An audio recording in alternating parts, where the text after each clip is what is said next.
Je ne conçois qu'une manière de voyager plus agréable que d'aller à cheval, c'est d'aller à pied. On part à son moment, on s'arrête à sa volonté. On fait tant et si peu d'exercices qu'on veut. On observe tout le pays.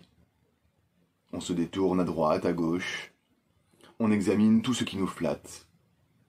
On s'arrête à tous les points de vue.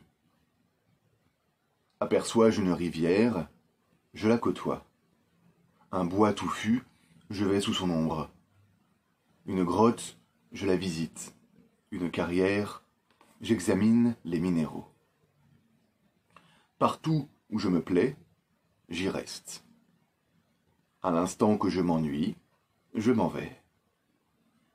Je ne dépends ni des chevaux, ni du postillon. Je n'ai pas besoin de choisir des chemins tout faits, des routes commodes. Je passe partout où un homme peut passer. Je vois tout ce qu'un homme peut voir. Et, ne dépendant que de moi-même, je jouis de toute la liberté dont un homme peut jouir.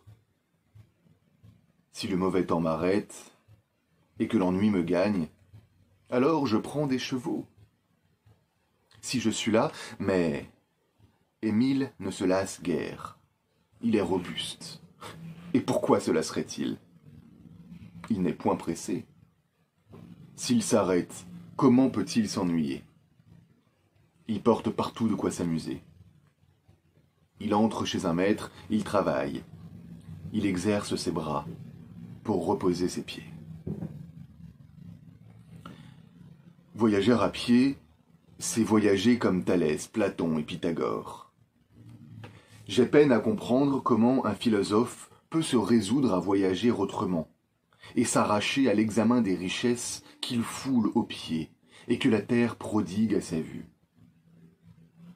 Qui est-ce qui, aimant un peu l'agriculture, ne veut pas connaître les productions particulières au climat des lieux qu'il traverse et la manière de les cultiver?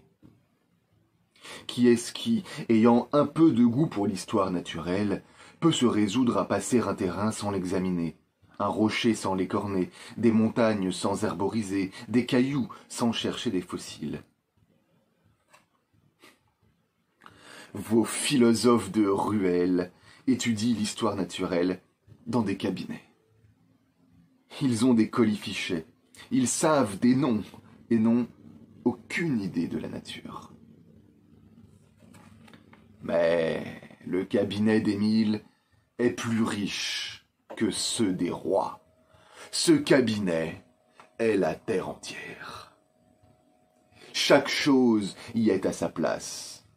Le naturaliste qui en prend soin a rangé le tout dans un fort bel ordre. Daubenton ne ferait pas mieux.